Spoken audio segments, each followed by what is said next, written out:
श्री स्वामी समर्थ. चला, षष्टीला एकादशी आहे. षष्टीला मकर संक्रांती दिवशी हा खूप दिवसांनी हा योग आलेला आहे. मकर संक्रांतीच्या दिवशीच षष्टीला एकादशी आलेली आहे.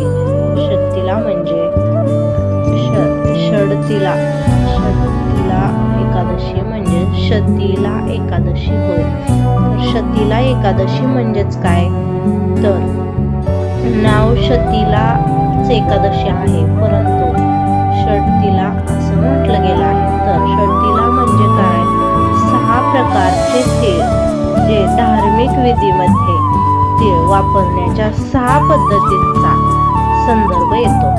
तर त्याबद्दल मी तुम्हाला सांगणार आहे. तर या दिवशी खूप महत्त्वाचा दिवस आहे मकर संक्रांतीचा. ह्या वर्षी योग आलेला आहे.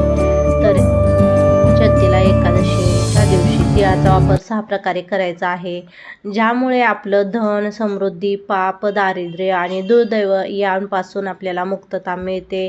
ज्यामध्ये स्नान करणे, उपदान लावणे, हवन करणे, पाणी पिणे, दान करणे आणि तिळापासून बनवलेले अन्न खाणे यांचा समावेश आहे.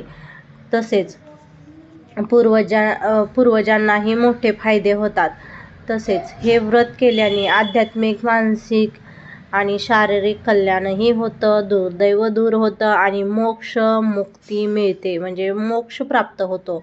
म्हणून षष्टीला किंवा बाकीच्याही एकादशी तुम्ही अवश्य एकादशीचा उपवास करावा. आपल्या भगवान विष्णूंची पूजा करावी. भगवान विष्णूंना समर्पित अशी विशेषतः पवित्र माघ महिन्यात ही जी अपार आशीर्वाद देते आणि ही महत्त्वाची षष्टीला एकादशी मानली आहे.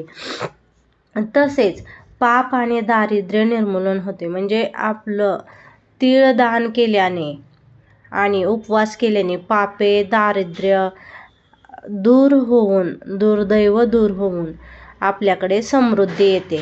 आणि तसेच आध्यात्मिक, शारीरिक, मानसिक म्हणजेच दुःख, दारिद्र्य दूर होतं. तर हे सगळं ह्या दिवशी तुम्ही मनोभावे अशी एकादशीचं व्रत पकडायचं आहे आणि उपवास करायचा आहे.